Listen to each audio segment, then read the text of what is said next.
Bali, nabuo na natin lahat yan. Naikabit na natin ating cylinder head. Ngayon guys, ang gagawin natin ay mag-tune up tayo. So ito yan, nakauno yan guys. Ito yung kanyang timing mark. Or ayan guys. Ayan yung may butas na yan guys. So ayan, kailangan yan guys. Ito guys, level yan yung gear na yan o yung may butas na yan. Dito kailangan nakalibel yan guys. Yan ang uno ng camshaft. Tapos guys, pagdating naman dito sa ating ayan guys, sa ating pulley. Ayan guys, kailangan nandito sa unang guhit. Ayan po. Mayroon pong guhit dito sa iba yan, pero wag niyo pong pansinin yan kasi yun po ay sa injection pump. Ito yung timing mark na ibig sabihin na nakauno tayo. Tapos ito yung pulley na ibig sabihin na ang ating piston ay nakatap dead center. So yan guys, para masigurado, punta tayo dito sa ating rocker arm. Ayan guys, gumagalaw, ibig sabihin libre yan o nakauno yan. Ngayon, para sigurado dyan, ang susunod nating i-tune up ay ang firing order kasi nito guys is 1, 3, 4 to 1, 3, 4, 2. So guys, tayo nakauno, ang susunod natin ay 3. Ibig sabihin yan guys, ang susunod natin i-tune up ay 3. Ang 3 na intake guys ay tukod yan. Yan. Ang exhaust valve o rocker arm ay libre. Ayan guys. Yon. So ibig sabihin, para sigurado nakatukod yung ating uno at dito mga libre yan guys. Yan. Okay, so yan, timing, nakauno, at naka-timing din tayo sa baba. Ayan guys, bali, ang gagamit nating gauge dyan ay 0.18. Yan, 0.18 mm ang gamit nating gauge sa ating filler gauge sa sukat ng tune up or valve clearance.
Okay.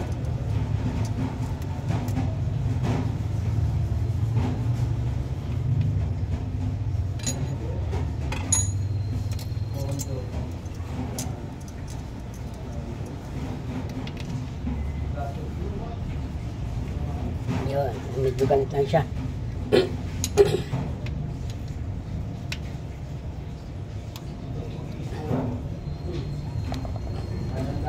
Yun guys. Okay.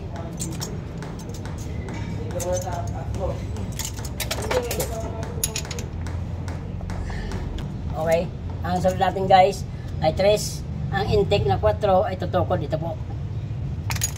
So ikot natin.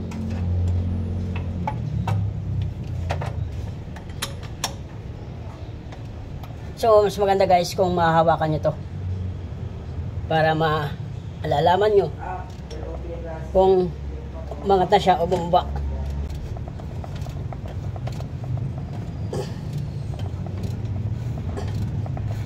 Yun.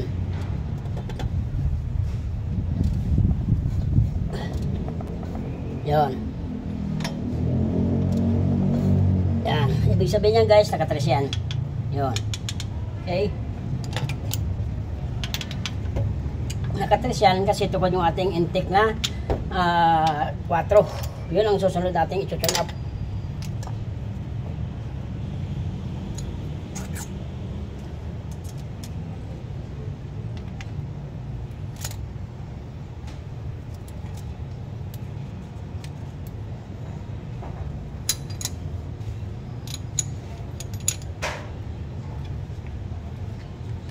Okay.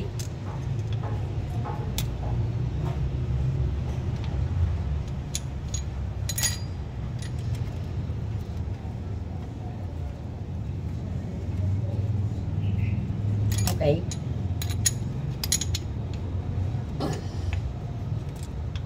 Yun. Yun. Okay.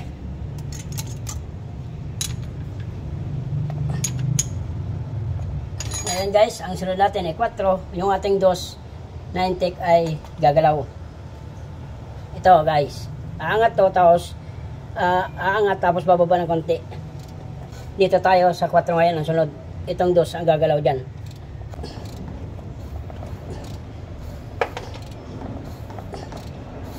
Yun. Bababa, aangat lang ng konti yan guys. Ito.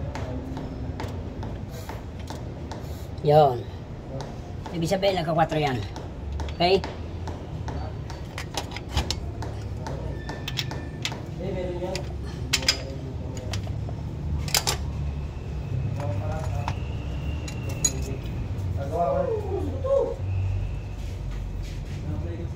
Sino? Alas. Simon. Sinabi ako ng mga dati sa akin, diba sa kanila. Mag-ano kayo na mag-apply kayo mag-apply dito kasi kahiring talaga dito. Oo, cool.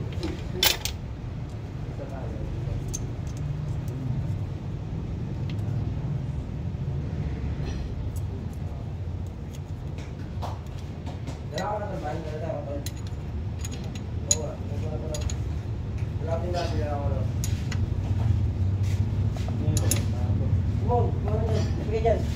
Yun. Yan guys. Okay, naka-1 yan. Naka-4. Ngayon, sunod natin ay 2 guys. Itong intake, angat yan. Na 1. Ikot ulit natin.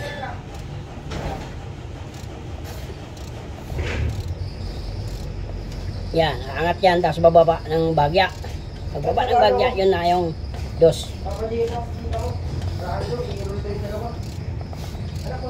Yan. Okay? Yan, nakados yan. Ganun lang mag-tune up guys. Ganun lang ako mag-tune up kasimple. Ang akin. Kanya-kanya pang diskarte yan. Pero yung sa akin, ganun po ako mag-tune up. Mas madaling maintindihan.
Okay? You know. Sobra.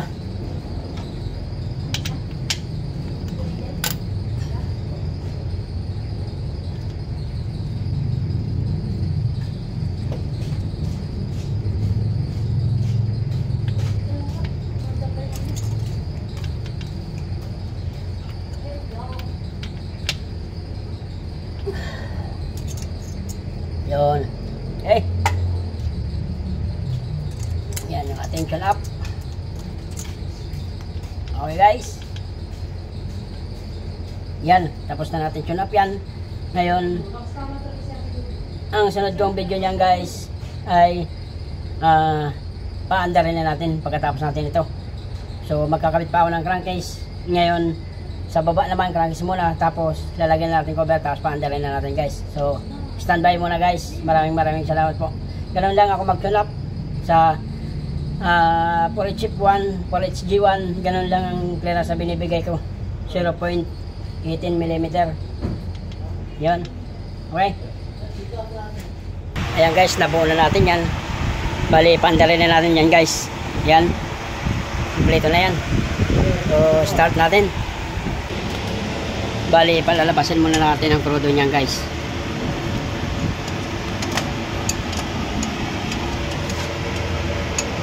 Kompleto na yan.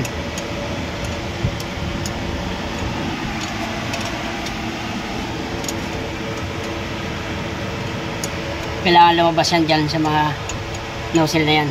Yung hinihigpitan na yan, ay niluluwagan. Okay. Ano? Papa mo doon? Ayun, papa mo. Ayan, so start natin. Uy, heater.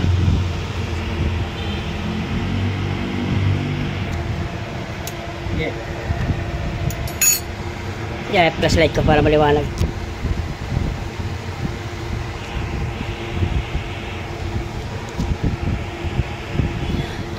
Tanda natin guys.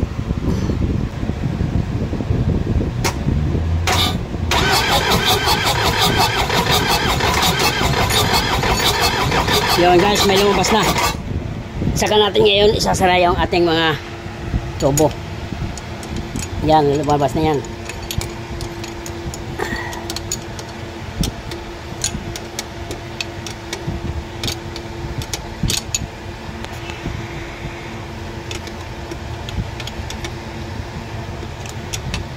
Yun.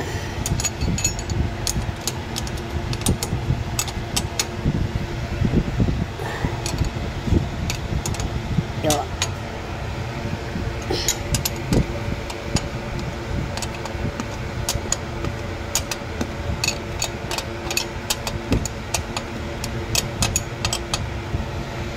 Yun. Start natin guys.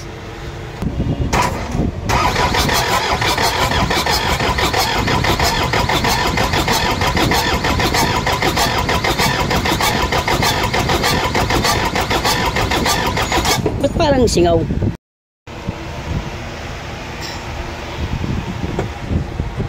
Ayan guys, babagbakin ulit natin yung ating valve cover kasi naka-4 yan yung ganyang tunog.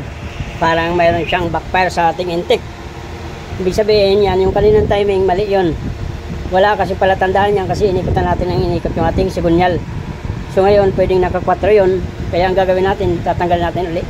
Ayan yung kanyang, dito sa antique manifold mayroong backfire, parang may backfire siya. Ayan guys, yan yan, so naka-4 yan, hindi talaga under yan guys. Under yan pagka nilagyan mo ng fluid yung ating antique manifold, pero mamamatay din yan pagkatanggal ng antique manifold, ay pagkatanggal ng fluid o gas. So ayan, tatanggalin ulit natin yan, i-4 natin. Ay oo, no, mali yung kanina, mali yung isang ikot natin sa ating camshaft dito sa baba. Yan, i-uno ulit natin, tapos i-uno ulit doon. Naka-4 yung guys, kaya hindi talaga under yan. Ayan guys, bali tinanggal natin ulit yan kasi naka-4 yung kanina. Ayan, bali ito yung timing niyan guys. Ayan, binalik ko ulit sa, ayan yung ating timing mark. Ayan, tapos ito ang dapat ang timing yan. So kanina nakaganyan yan guys. Yan, ibig sabihin naka-1 yun o naka-4. Ngayon guys, pagdating dito dapat tapat din yun. Dapat guys, kanina meron tayong timing dyan, ay kaso hindi siya tumama guys. Ngayon, ibig sabihin yung kaninang timing naka-4 yun guys, kaya hindi siya umandar. Ayan, ngayon itatiming natin ulit, babagbakin ulit natin yung mga rocker arm na yan. Tatiming natin dyan, re-timing natin para mag-uno. Ayan, walang timing mark yan. Ibig sabihin naka 4 yun. Ngayon, hindi na natin iikutin yun. Ito na lang yung hanapin natin guys, yung timing na to. Itong gear na to. Hanapin natin yung timing yan. Saka natin sisit natin uli. Kasi nakatama na tayo doon sa pulley. Ngayon dito naman tayo mag-uuno. Hanapin natin timing nitong camshaft na to.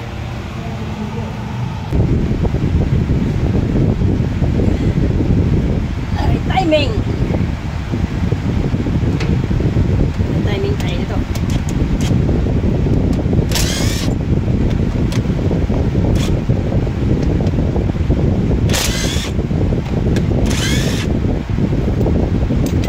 Camshaft.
A few moments later. So, yan guys. Bali, pandarin na natin itong tinap over natin. Ayan. Bali, na-bleed ko na yan kanina. Nakita nyo naman, hindi siya mandar kasi naka 4 siya guys. Ngayon, ang ginawa natin ay niretiming uli natin. Nilagay natin uli sa uno sa pulley. Tapos, nagbago tayo dun sa camshaft. Kasi hindi mo talaga makukuha ng isang bisis yan. Sabihin natin nakauno ka doon, kung ang camshaft mo naman ay naka 4, hindi rin talaga andar. So ang ginagawa, pagka ganyan, hindi siya mandar, mag-uno ka ulit dito, tapos ikutin mo yung pulley mo, ibalik mo ulit sa uno, tapos mag-set ka ulit doon sa camshaft ng uno. Bali, i-erase mo na yung camshaft na yun. Unahin mong mag-uno dito, tapos i-reset mo ulit doon sa taas, i-uno mo ulit. Ibalik muli siya sa dati sa camshaft. So ganun guys. So ayan, na-bleed na natin yan. Ayan, bali paandarin na natin. So ito guys pala ay dating fully electronic to dati guys. Ayan, ayan yung kanyang mga wirings. Yan, ito yung kanyang mga sensor dito sa ating, yan yung mga sensor nya, mga dating mga wire. Ayan guys, yun. So yan. Ayan, naging manual na siya guys, o mechanical kasi naka-injection pump na siya, hindi gaya ng dati computer box siya. Ayan, naka injection pump na siya na mechanical. O ayan, may accelerator. So ayan guys, dating may computer box to, bali binago na yun. Ayan yung kanyang box ng mga sa fuse at saka mga relay ng ating computer, mga harness, mga wire. So ayan guys, pandarin natin. Wala tayong taga-camera. So yan. So on. Yo.